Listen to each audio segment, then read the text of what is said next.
First of all हामीले customer सम्बन्धी कुराहरू बुझ्दाखेरि अथवा अकाउन्ट अपरेसन्सको कुरा गर्दाखेरि व्हाट इज कस्टमर भन्ने कुरा बुझ्नुपर्ने हुन्छ। Basically, a customer is a person who has a contract with the bank for any transaction that the bank is authorized to handle, although he may not have an account with the bank. Any person who goes to the bank to carry out transactions that the bank is authorized to handle is known as a customer, whether he may has account in the bank or he may not have an account with the bank. So these are customers. But basically today we are going to discuss about such customers who had account in a bank. So let's discuss about the duties of a customers and their rights when they open an account with the bank. So first of all, let's discuss about duties of a customer. Customers must deal within business hours. तपाईको बिहान bank नखुल्दै अथवा बेलुका bank बन्द भइसकेपछि कस्टमरले म business गर्छु भन्न पाउँदैन। उसले बिजनेस आवर्स भित्र बैंकिङ गर्नुपर्छ। That is a duty of a customer. The other one is present negotiable instrument within reasonable period. Reasonable period means basically negotiable instrument means here a check. Check must be presented in a bank for encashment within a reasonable period. That means check must be presented to the bank within 6 months from the date of issuance of a check. Check को सबभन्दा माथि दाहिने साइडमा हामीले जुन date लेख्छौं त्यो date 6 महिना भन्दा पुरानो हुनु हुँदैन। त्यो डेट को 6 महिना भित्र बैंकमा चेक प्रेजेन्ट गरिएको हुनुपर्छ। That is a duty of a customer and protection of cheque book is also a basic duty of a customer. Cheque book लग्ने जथाभावी फ्याँक्दिने गर्नु भएन। It must be carefully with reasonable care must be protected. The other one is mention clear instructions. Means whatever you instruct your bank to carry about, that must be clearly mentioned in your application. कुनै पनि कुरा बैंकलाई भन्दाखेरि clearly लेख्नुपर्छ। यदि clear नभएको कारणले बैंकले तपाईको एप्लिकेसन माथि कुनै पनि एक्सन लिएन र त्यसले गर्दा तपाईलाई फाइनान्शियल अदरवाइज कुनै लस भयो भने त्यो लसको लागि तपाईले सु गर्न सक्नुहुन्न बैंक। त्यसैले तपाईले क्लियरली लेख्नुपर्छ के गर्न खोजिएको हो। फर एक्जाम्पल तपाईले तपाईको कुनै व्यक्तिको स्कुल फी तिर्दै हुनुहुन्छ, त्यसको लागि बैंकले तपाईले एउटा इन्स्ट्रक्सन दिन लाग्नु भएको छ भने प्लिज पे ₹5,000 टु फलानो स्कुल भनेर लेखेर मात्रै भएन। That is not clear instructions. त्यसको लागि तपाईले लेख्नु पर्यो के त by debiting my account number this with your this branch please pay ₹5,000 to फलानो स्कुल भनेर भन्नु पर्यो। That is a clear and it must contain other things as well as like dates, attention, etc. And if you notice any forgeries, you must advise to your bank. कुनै पनि किसिमको केही नचाहिँदो काम तपाईको अकाउन्टमा भएको जस्तो लाग्यो भने तपाईले इमिडिएटली बैंकलाई खबर गर्नुपर्छ। भरे गएर टाइम ल्याप्स भइसकेपछि बैंकलाई खबर गर्यो भने बैंकले त्यो पैसा तपाईलाई फिर्ता गर्न अप्ठ्यारो हुन्छ। त्यसैले टाइमली कुनै पनि किसिमको फर्जरीहरु तपाईलाई नोटिस अकाउन्टमा डिपोजिट नहुनु पर्ने पैसा डिपोजिट भइरहेको छ अथवा तपाईले चेक काट्नु भएको छैन, एटीएम बाट पैसा निकाल्नु भएको छैन, यो अकाउन्ट हैज बीन डेबिटेड, त्यस्तो किसिमको कुराहरु भयो भने इमिडिएटली बैंकलाई खबर गर्नुपर्छ। यदि अर्जेन्ट किसिमको कुराहरु छ भने तपाईले फोनबाट खबर गरेर पछि राइटिङमा दिन सक्नुहुन्छ, अदरवाइज राइटिङमा बैंकलाई नोटिफाई गर्नुपर्ने हुन्छ। And any service charge levied by the bank that must be paid by a customer. These are the duties of a customer. Along with duties, there are certain rights of a customer. Draw against available funds. तपाईको आफ्नो खातामा भएको पैसा कुनै पनि business hour को बेलामा कुनै पनि समयमा तपाईले बैंकबाट निकाल्न पाउनुहुन्छ र बैंकले म तेरो पैसा दिन्न भन्न पाउँदैन। It's a right of a customer to draw from available funds in a account. And if you want statement of accounts, तपाईको बैंकमा भएको खाताको स्टेटमेन्ट लिन कुनै पनि बेला तपाईले पाउनुहुन्छ। हुन सक्छ यदि तपाईले फ्रिक्वेन्टली लिनुहुन्छ भने बैंकले चार्ज लिन सक्छ, अदरवाइज स्टेटमेन्ट दिन्न भन्न बैंकले पाउँदैन। It's a right of customer. र ब्याङ्कको कारणले गर्दा अथवा कुनै पनि थर्ड पार्टीको कारणले गर्दा तपाईलाई कुनै पनि कस्ट एडिसनल कस्ट इन्कर भएको छ अथवा तपाईको अकाउन्ट्समा कुनै ड्यामेज भएको छ भने तपाईलाई कुनै फाइनान्शियली अथवा अदरवाइज ड्यामेज भएको छ भने त्यसको लागि तपाईले ब्याङ्कलाई सु गर्न सक्नुहुन्छ it is also a right of a customer and the most important right of a customer is secrecy तपाईको जुन जति पनि डिटेल्सहरु ब्याङ्कलाई दिनुहुन्छ अहिले त हामीले ब्याङ्कमा खाता खोल्ने बेलामा एउटा पहिला नागरिकता एउटा दिए मात्रै पुग्थ्यो भने अहिले हामीले सबै 3 पुस्तेदेखि लिएर ससुरालीतिरको अथवा आफ्नो घरको सबै परिवारहरुको सम्पूर्ण डिटेल्सहरु दिनुपर्ने हुन्छ र त्यो डिटेल्सहरु ब्याङ्कले सेक्रेट राख्नुपर्छ यदि त्यो डिटेल्सहरु चोरी भएको थाहा भयो भनेदेखि तपाईले ब्याङ्कलाई सु गर्न पाउनुहुन्छ that is a right of a customer so this is basically about customer. What is customer? Because we are talking about customer service department functions. That is why this is simply I have mentioned what is customer, what are the rights of a customer, and what are the duties of a customer. Now let's go to the various types of accounts. To ease on that, let's divide customers into 3 groups.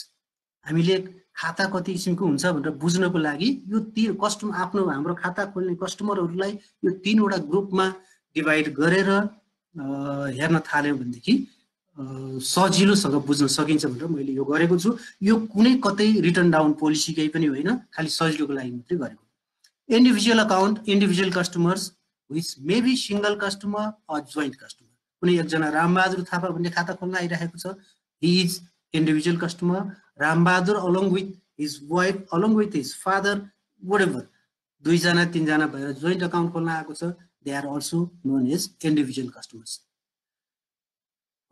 then comes commercial customers basically commercial customers are business houses which are sole proprietorship firms partnership firms and companies under companies there are 2 types of companies private limited company and public limited company sole proprietorship firm भन्नाले कुनै एउटा व्यक्तिको नाममा unlimited liability हुने गरी खोलिएको फर्मलाई sole proprietorship form भनिन्छ र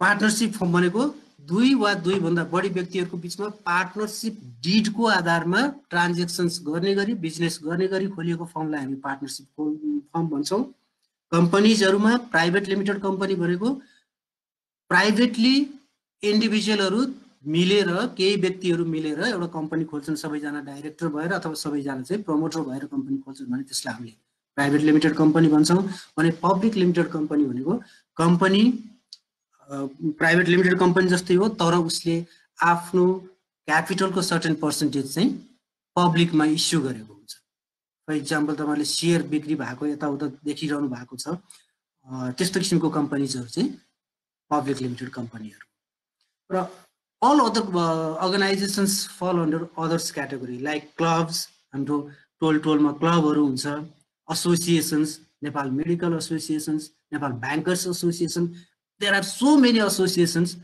यो किसिमको संस्थाहरु गभर्नमेन्ट कर्पोरेशन्स जस्तो नेपाल ओइल कर्पोरेसन खाद्य संस्थान साझा यातायात whatever यस्तो किसिमको उनीहरुलाई पनि हामीले गभर्नमेन्ट कर्पोरेशन्स लाई पनि एउटा क्याटेगोरी दिइराखेको छौं र भोलुन्टरी अर्गनाइजेसन्सहरु एनजीओज आईएनजीओज एटसेट्रा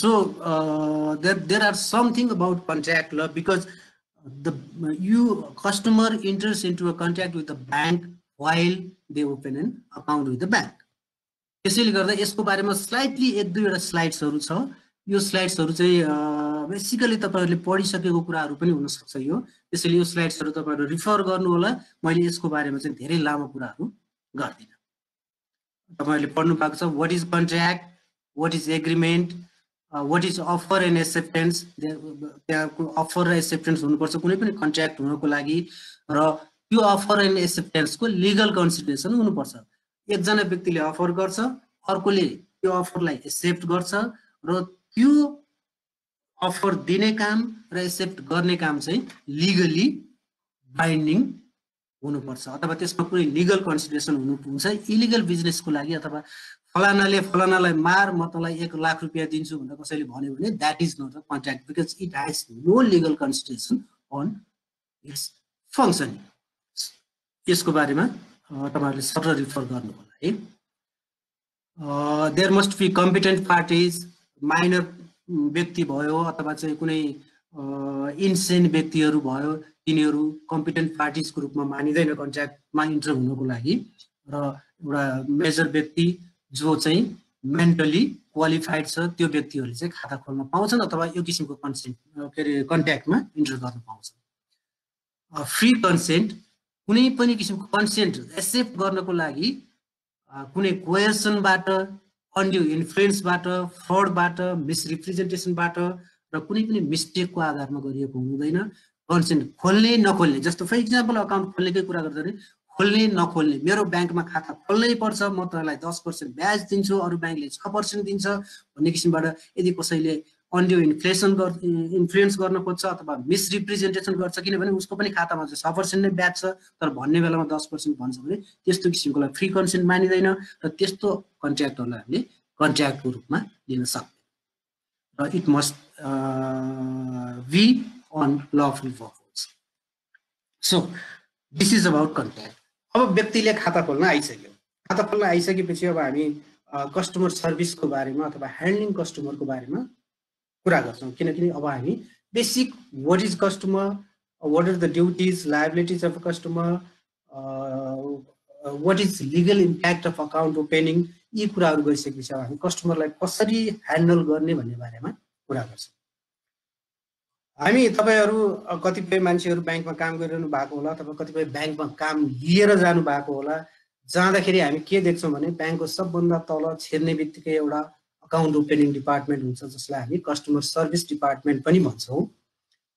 त्यसमा थुप्रो किसिमको फङ्सन्सहरू हुन्छ र त्यहाँ गएर हामीले ब्याङ्कभित्र छिर्ने बित्तिकै त्यहाँ टन्न मान्छेहरू बसिरहेको हुन्छ, 4-5 जना स्टाफहरू भित्र छ, बाहिर चाहिँ 20-25-30 जना मान्छेहरू वरिपरि बसिरहेको हुन्छ। उनीहरूले कसैले चेकबुक लिनुपर्ने हुन्छ, कसैलाई खाता खोल्नुपर्ने हुन्छ, कसैलाई अन्य विभिन्न कामहरू जस्तो स्टेटमेन्ट लिनुपर्ने, ब्यालेन्स इन्क्वायरी गर्नुपर्ने, कुनै डकुमेन्ट पुगेको छैन डकुमेन्ट दिनुपर्ने, केवाइसी फर्म भर्नुपर्ने, यस्तो किसिमको थुप्रो कामहरू त्यहाँ हुन्छ र त्यस्तो किसिमको कस्टमरहरू आइरहेको हुन्छ। र ब्याङ्कमा क्यास डिपार्टमेन्टमा जानुहोस्, क्यासको लागि डिपोजिट गर्नको लागि अथवा चेक लिएर पैसा निकाल्नको लागि, अर्को एलसी डिपार्टमेन्टमा जानुहोस्, लेटर अफ क्रेडिट खोल्नको लागि, डकुमेन्ट लिनको लागि, यी सारा कुराको लागि कस्टमरहरू आइरहेको हुन्छ। यस्तो किसिमको कस्टमरलाई हामीले कसरी ह्यान्डल गर्नुपर्छ भन्ने बारेमा चाहिँ म केही कुराहरू यहाँहरूलाई बताउँछु। हेर्नुहोस्, ब्याङ्क भनेको बेसिकली सर्भिस ओरिएन्टेड अर्गनाइजेसन हो। हामी प्रोडक्ट ओरिएन्टेड होइनौँ, हामी सर्भिस ओरिएन्टेड अर्गनाइजेसनको बारेमा कुरा गरिरहेको छौँ। सर्भिस भनेको के हो? सर्भिस भनेको satisfaction on the heart of a customer. यदि तपाईँले जुन सेवा प्रोभाइड गरिरहनु भएको छ त्यो सेवाबाट तपाईँको कस्टमर सेटिस्फाई हुन्छ भनेदेखि that is a good customer relationship, good customer handling. यदि कस्टमरले सेटिस्फ्याक्सन लिन सक्दैन तपाईँको सेवाबाट भने they see you as a non pleasant organisation र उनीहरू चाहिँ तपाईँलाई राम्रो कस्टमर, राम्रो अर्गनाइजेसनको रूपमा लिँदैन र उनीहरू ह्याप्पी हुन सक्दैनन्। अब यहाँ चाहिँ कस्तो किसिमको कुराहरू छ भने बेसिकली हामीले गर्न सक्छौँ तर कता कता गर्दा अप्ठ्यारो लाग्छ कि जस्तो पनि लाग्छ, तर अप्ठ्यारो मान्नु हुँदैन। गर्दा गर्दै यो कुराहरू चाहिँ सजिलोसँग गर्न सकिन्छ। जस्तो for example let's say greet is customer pleasantly and address by name and title if appropriate. Good morning अथवा नमस्कार, वाट एभर यु लाइक, तपाईँले त्यो किसिमबाट कस्टमरलाई आउने बित्तिकै एकचोटि प्लेजेन्टली तपाईँले एड्रेस गरिदिनु भयो र बेसिकली नामबाट गर्नुभयो भने त्यो कस्टमरलाई कस्तो फिल हुन्छ भने लाइनमा बसिरहेको छ, त्यत्रो भिड छ, उसलाई एकदम अड फिल भइरहेको बेलामा ए mister Ram how are you, good morning, ल आउनुहोस्, तपाईँले यस्तो किसिमबाट कुरा गरिदिनु भयो भनेदेखि उसलाई कस्तो फिल हुन्छ भनेदेखि the bank knows me, I am not a simple person, I have some dignity, त्यो किसिमको फिलिङ उसलाई हुन्छ र जसले गर्दा उसलाई सेटिस्फ्याक्सन बढ्न जान्छ। Always use courteous expressions such as please and so sincerity. हेर्नुहोस्, तपाईँको हाम्रो केही पनि जाने कुरा केही पनि छैन, कसैलाई प्लिज भनिदिनु भयो भनेदेखि उसले एकदमै राम्रो रिस्पोन्स तपाईँले देखाउँछ। Always remain courteous even when customer is angry, irate, wrong or not courteous to you. A customer usually feels better once he has opportunity to express his own view. कुनै पनि कस्टमर चाहिँ इरेट छ, एकदम रिसाएर आइरहेको छ, अथवा तपाईसँग कोर्टियस छैन, तपाईलाई जथाभावी बोलिरहेको छ भने पनि उसलाई आफ्नो भ्यूहरू बताउने समय प्रदान गर्नुपर्छ। तपाईले राम्रोसँग उसको कुरा सुन्नुभयो भनेदेखि उसलाई त्यत्तिकै हल्का फिल हुन्छ र प्रब्लमलाई सल्भ गर्न तपाईलाई सजिलो हुन्छ। So do not interrupt or become distracted, listen more and speak less. कहिले पनि कस्टमर बोलिरहेको बेलामा इन्टरप्ट गर्नु हुँदैन, because customer are boss, they provide you everything you want. त्यसैले गर्दा कस्टमरलाई के समस्या छ, सबैको एकै किसिमको बुद्धि हुँदैन। तपाईको जस्तो बुद्धि भएको भएदेखि, तपाईको जस्तो काम गर्न सक्ने भएको भए ऊ पनि ब्याङ्कमा बसेर काम गर्थ्यो होला। ऊ आज कुनै सर्भिस लिनको लागि सर्टेन पैसा तिरेर तपाईकोमा आइरहेको छ। त्यस्तो व्यक्तिहरूलाई कुनै पनि उसले भनेको कुरा राम्रोसँग सुन्ने र त्यसलाई यदि उसले ठिक कुरा भनेको छ भने सपोर्ट गर्ने, उसलाई कुनै कन्फ्युजन छ भने त्यसलाई क्ल्यारिफाई गर्ने, त्यो किसिमको कामहरू हामीले गर्नुपर्ने हुन्छ। Conclude with a smile and thank you. र कुनै पनि कस्टमरलाई ह्यान्डल गरिसकेपछि लास्टमा मुसुक्क हाँसेर धन्यवाद भनिदिनु भयो भनेदेखि त्यो कस्टमर फेरि पनि तपाईँकोमा फर्केर आउनको लागि लालायत हुन्छ। र कतै पनि गएर उसले अरूलाई भन्नु पर्यो भनेदेखि फलानु ब्याङ्कमा ठिक छ, त्यो ब्याङ्कको सर्भिस राम्रो छ, the people in the bank are very much, I mean उनीहरूको ह्यान्डलिङ चाहिँ एकदम हेल्दी किसिमको छ भन्ने किसिमबाट कुरा गर्छ। तपाईँको कस्टमर त्यतिकै बढ्न जान्छ। Service customers as soon as possible. कुनै पनि कस्टमर्सलाई सकेको छिटो सर्भिस गर्नुहोस्, किनभने लाइनमा लामो समयसम्म बसिरहेको हुन्छ, धेरै कुरिरहनु परेको हुन्छ, एकदमै उसलाई अड फिल भइरहेको हुन्छ। त्यस्तो कस्टमरलाई तपाईँले काम नगरिकन कस्टमरको चेक लिएर अथवा कस्टमरको रिक्वेस्ट, कुनै पनि किसिमको रिक्वेस्ट लिएर तपाईँले फोनमा टाइम बिताइदिनु भयो, त्यो रिक्वेस्टमा केही पनि नबोलिकन तपाईँ बाथरुमतिर गइदिनु भयो अथवा अर्को साथीसँग गफ गरेर बस्दिनु भयो भनेदेखि that is not a way of handling customer. Never take the customer's time to catch up on other jobs. That's obvious. Give the customer your undivided attention. Customer लाई अगाडि ह्यान्डल गर्दाखेरि you are working in a bank. Basically, cash is involved in banking transactions, whether it is a note cash or balance in account. त्यही नै कामहरू ब्याङ्कमा basically हुन्छ र त्यसको लागि अनडिभाइडेड एटेन्सन कस्टमरलाई दिनुभयो भने तपाईँको पार्टबाट मिस्टेक हुने सम्भावना हुन्छ र कस्टमरलाई सेटिस्फ्याक्सन पनि हुन सक्दैन। Do not engage in unnecessary conversation with others while serving your customers. कस्तो अप्ठ्यारो फिल हुन्छ तपाईँहरू कहिलेकाहीँ कुनै अफिसमा जाँदाखेरि, बेसिकली सरकारी अफिसहरू तपाईँहरूले ख्याल गर्नु भएको होला नि, फोनमा बसेर चिया खायो, अस्ति हेरेको फिल्म कस्तो थियो, यस्तो किसिमको कुराहरू गरेर उनीहरू बसिरहेको हुन्छ र कस्तो किसिमको भित्रैदेखिबाट रिस उठेर आउँछ। त्यस्तै गरेर तपाईँले कस्टमरलाई सर्भ गर्दाखेरि पनि यदि तपाईँले उनीहरूलाई अनडिभाइडेड एटेन्सन दिन सक्नु भएन, तपाईँ आफ्नो अरू कामहरूमा एटेन्सन दिन थाल्नुभयो भने त्यो बेलामा कस्टमरलाई तपाईँलाई पहिला जस्तो फिल भएको थियो त्यस्तै फिल हुन्छ र तपाईँको सर्भिस राम्रो मानिँदैन। If you are dealing with one customer and if another is waiting to be served, extend the courtesy by saying just a moment, sir, madam, or by saying I will be with you in 2 minutes, etc. Once you say this, ensure you can service him in accordance to what you have committed. Basically, यो चाहिँ basically कस्तो हुन्छ भने cash एरियामा लामो line, घन्टौँ लाइनमा बसेर मान्छेहरू आइरहेको हुन्छ। एकदम कुनै मान्छे अलिकति रेस्टलेस टाइपको देखियो भने सर तपाईँ 5 मिनटमा तपाईँको पालो आइहाल्छ, एकैछिन चाहिँ ख्याल गरेर बसिदिनुहोस् है भन्ने किसिमबाट तपाईँले अलिकति कर्टेसी देखाउनु भयो भनेदेखि त्यो कस्टमरलाई चाहिँ रिलिफ फिल हुन्छ र कस्टमर सेटिस्फ्याक्सन बढ्न जान्छ। Then comes care and concern. Listen carefully to each customer's queries. कस्टमरले तपाईसँग कस्टमरसँग त्यति धेरै टाइम छैन कि तपाईसँग झगडा गर्न आओस्, उसले कुनै पनि किसिमको क्वेरीजहरू लिएर आयो भने त्यो क्वेरीज पहिला तपाईले राम्रोसँग बुझ्नुपर्छ। हाम्रो म तपाईलाई एउटा इक्जाम्पल दिन्छु। अघि मैले कस्टमर सर्भिस एरियाको स्टाफहरूको कुरा गरेँ। गएर कुनै पनि कस्टमर आएर त्यो कस्टमर सर्भिस एरियामा तपाईको लोन डिपार्टमेन्ट कहाँ होला बहिनी अथवा कहाँ होला भाइ भनेर सोध्यो भनेदेखि त्यो स्टाफलाई यतिसम्म बोल्ने फुर्सद पनि हुँदैन कि उसले हात ठडाएर यसरी माथि देखाइदिन्छ, मुखले केही पनि बोल्दैन। त्यो किसिमको भयो भनेदेखि उस के कामको लागि आएको हो अथवा ऊ त्यहाँ जानु पर्ने नै हो होइन, केही पनि कुरा थाहा हुँदैन, अननेसेसरी कस्टमर्सलाई ह्यासल हुन जान्छ। त्यो भएर कस्टमरको रिक्वेस्ट के हो कम्प्लिटली केयरफुली सुन्ने र त्यो अनुसारको रिप्लाई गर्नुपर्छ। Be sensitive to a customer situations. र कहिलेकाहीँ कस्टमरको सिचुएसन अलिकति अकवर्ड सिचुएसनमा आएको पनि हुनसक्छ, त्यसको लागि सेन्सिटिभ भएर ह्यान्डल गर्नुपर्ने पनि हुन्छ। Handle the queries promptly and efficiently from the customers point of view. अब यहाँनिर म तपाईँलाई एउटा कुरा के भन्छु भने एउटा पुरानो उखान छ नि, जुत्ताले कहाँनिर घोचेको छ भनेर बुझ्नको लागि आफ्नो खुट्टा जुत्तामा हाल्नुपर्छ भन्ने उखान छ। जुत्तामा तपाईँले जब खुट्टा हाल्नुहुन्छ भनेदेखि कहाँनिर त्यो किला गढेको छ अथवा कहाँनिर च्यातिएको छ र कुन ठाउँमा ठ्याक्क जुत्यो भने घोच्यो भनेर थाहा हुन्छ। Exactly in the same way तपाईँले कस्टमरले कुनै पनि किसिमको क्वेरी गर्दा उसको पोइन्ट अफ भ्यूबाट सोचिदिनुपर्छ। तपाईँ कस्टमरको ठाउँमा भएर सोचिदिनुपर्छ।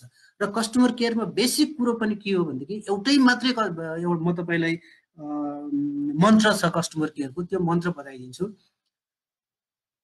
तपाईँले कस्टमरलाई त्यसरी ह्यान्डल गर्नुहोस् जुन तरिकाबाट तपाईँले कुनै पनि ठाउँमा आफूले सेवा लिन जाँदाखेरि उसले ह्यान्डल गरिदियोस् भन्ने सोच्नुहुन्छ।